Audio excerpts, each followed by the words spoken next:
Now, I'm so excited to talk about this initiative that you guys are relaunching, I should say, Anansi TV. Tell us a little bit more about it, and how does this initiative extend the work that you guys have already been doing with the Third Horizon Film Festival right here in Miami? What we've been doing, at least for the past number of years with the festival, is having sort of a number of days where we showcase films across the region, across the diaspora, and sort of in a way that sparks dialogue. I think sparks exposure, sparks sort of like being able to witness identity. And I think this work specifically speaks to our commitment to want to continue that work outside of the festivals. And I think it's important that the work that we do doesn't just stop after 4 days. Of course, I love that, being able to take something local and make it global, right? Because these movies deserve to be seen. And I think we're in a time with so many movies are available, and there's so many different ways to be able to access these movies. Why was it important for Third Horizon to be able to create a dedicated online home for these Caribbean and diaspora stories right now?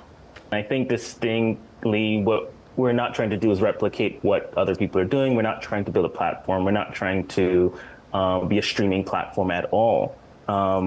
What we're looking to do is just have a space, sort of the way you would go into an art gallery, and you would go in, you know, for the ones that you can enter without a fee, and just witness sort of the art that's there. I think it's really important to spotlight these stories because I think too often our stories are sort of told to us, and I think the work that we continuously are doing is about telling the stories ourselves, presenting how we want to be seen and how we want to be told, and telling our truths. Yeah, there's an authenticity there, and I think what Third Horizon is best known for is that what you're talking about, that art of curation. So obviously this isn't just about audiences getting to discover Caribbean films, which is already great on its own, but it's also about giving Caribbean filmmakers a platform, you know, when they sometimes don't get to have it. So what are some of the benefits that these filmmakers get to have when their work is featured on Anansi TV?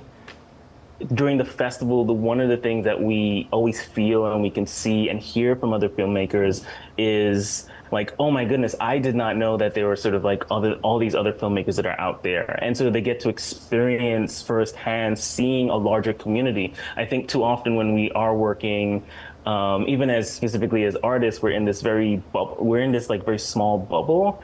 And I think it could be defeating sometimes to feel like you're the only one in this bubble having these feelings, but to sort of experience a wider audience that like are celebrating the things that you're celebrating, are witnessing and experiencing the same sort of feelings you are. I think there's an empowerment in that. And I think that is part of the benefit of sort of having, you know, sort of the work that's featured on Anansi. I love that. It's about providing exposure and creating community. Congrats on all the incredible work that you guys are doing with Anansi TV. So for anyone who's watching right now and they want to just dive in and start watching these movies, where can they go to learn more information? Yeah, simply they can just go to Anansi TV. It is free to sign up. There are many films on there for free. You can sort of start engaging immediately. No specific subscription required per se, nothing to add to, you know, the long list of subscriptions that you already have. They can simply just go to anansi.tv.